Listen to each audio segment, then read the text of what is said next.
In this video, we're going to look at how to find sources using the library databases. To get to the databases, go back to the library homepage and click on the Databases tab. There are three main ways to search for databases. You can type in the name here, you can click on the first letter of the database, or you can browse all of the databases. Let's look at all of the databases to start first by clicking on this button. As you can see, we have a lot of databases. If you ever aren't sure where to start, try limiting by subject by clicking this drop-down box. For example, let's scroll down and choose Language and Literature.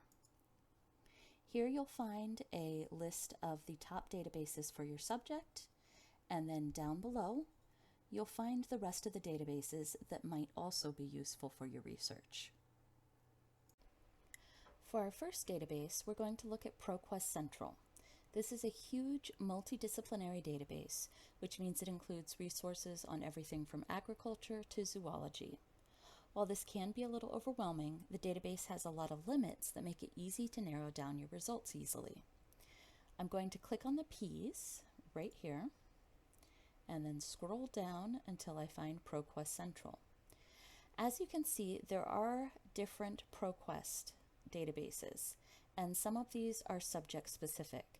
So if you're having difficulty with the multidisciplinary version, please feel free to use one of these. They all work pretty much the same way. If you haven't logged in already, it's going to ask you to do so now.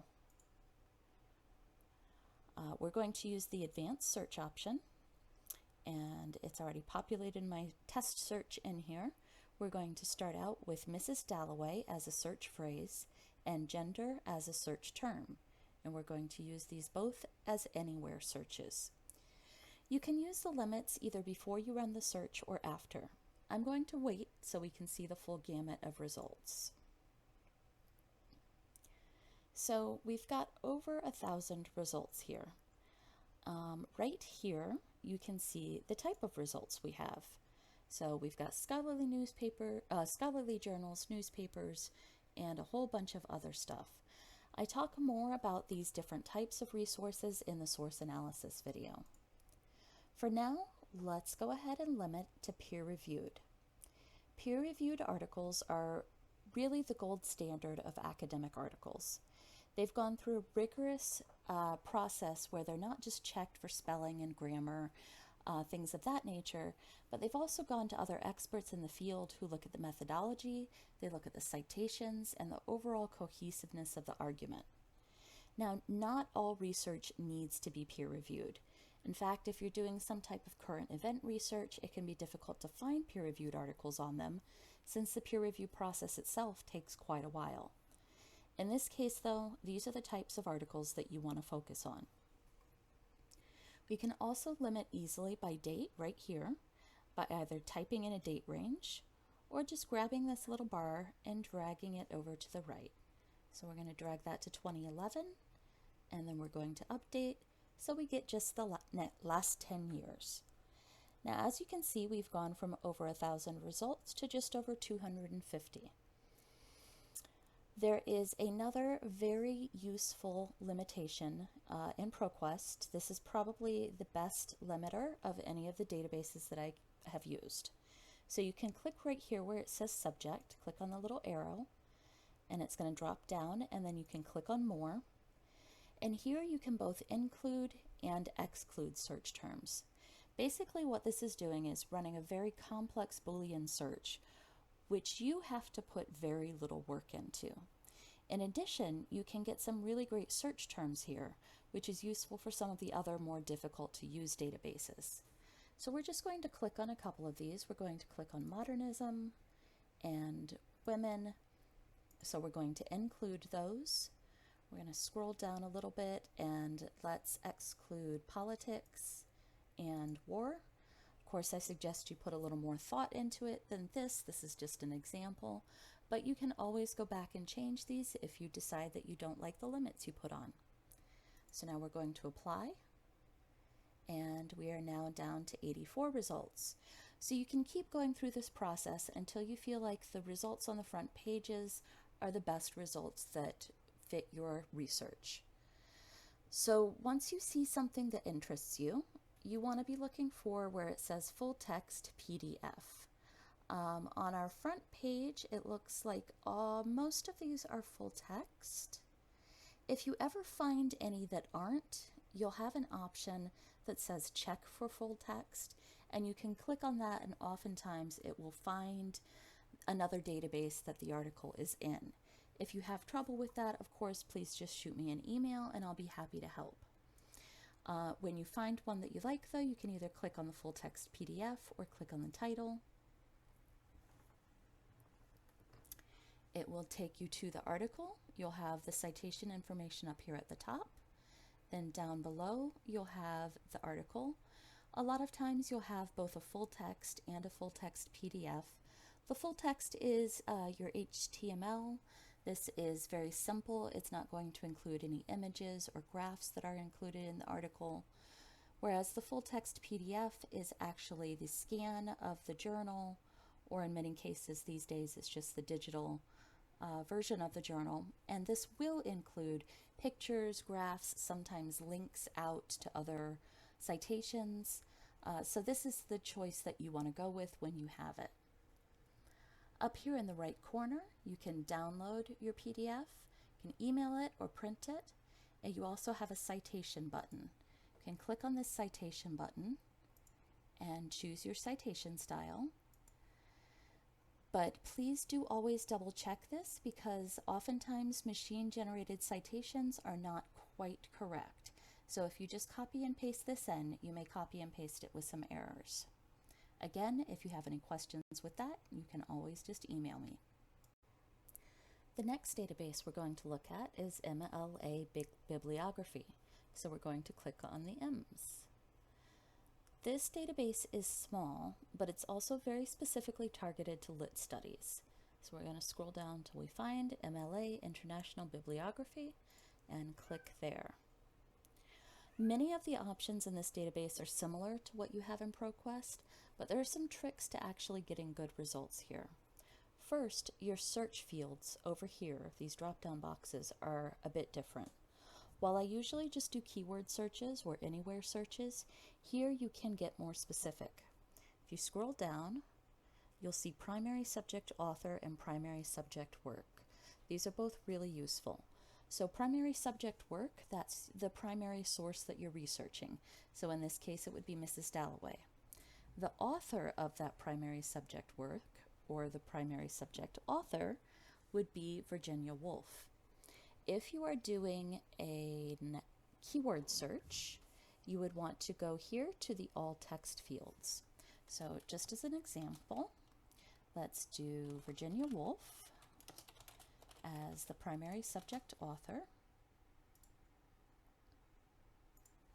and then Mrs. Dalloway as the primary subject work. Oops, let's try that again. Primary subject work.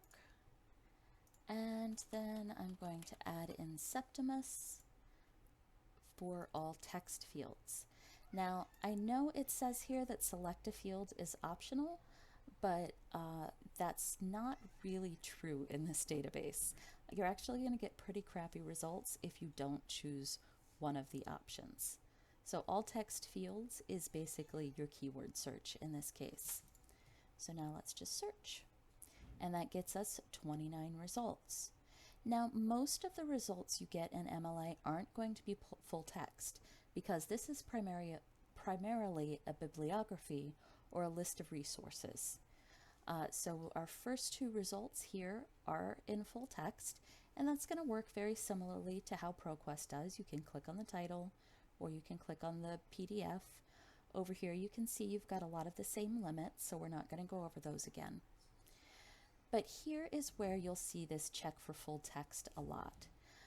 When you see this, you should be able to just click on it, and it's going to open up another window where it shows you the databases that this article actually lives in. Just choose whichever one looks most likely, or you can just give them all a try. I usually go for a ProQuest one if I see it. and then it should take you straight to the article. So here we are in ProQuest, and we've got the full text of that article. So remember, MLA serves primarily as a bibliography or a list of resources that you can access from other places. The last database we're going to look at is the hardest one to use, JSTOR. So click on the J's and scroll down. You want JSTOR Arts and Sciences. This is a great database with some amazing content, but it doesn't have a lot of the bells and whistles that the other databases do. You really want to have your keywords nailed down by the time you get here, which is why I usually start with ProQuest. With JSTOR, you always want to use the advanced search. Not only does this allow you to combine your keywords, it also gives you some limits that are imperative to use in this database. If you scroll down, you'll see here where you can limit by item type. Here you want to choose articles and books.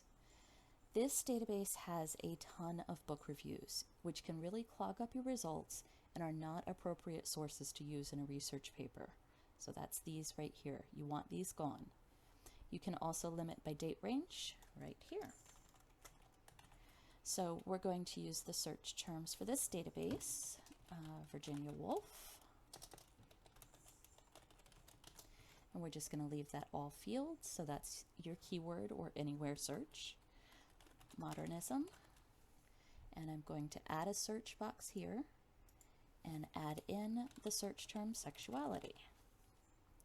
So then we just want to go to Submit Advanced Search, and you'll get your results. So we've got 1,200 results, as you can see right here. Over on the left, you can see that 800 are journals and 406 are book chapters. These are really the only limits that you have access to in JSTOR, which is why you want your keywords to be very, very specific. You can search within results, but all that does is add on another search term right up here. So you're basically just adding another search box. When you find something that you like, you can click on the title again to get more information. It will take you straight to the PDF with the citation information on the left.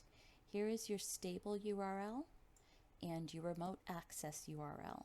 So this stable URL allows anybody to get to this resource. They may not be able to read the article, but they can get here and they can find where it exists.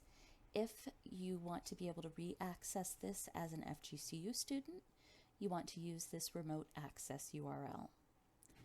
Up here are your share, save, and download. As you can see, again, not a lot of bells and whistles. If you click on the download PDF, it's basically asking you, please don't sell this on the street corner. You can just accept and download. And there is your article.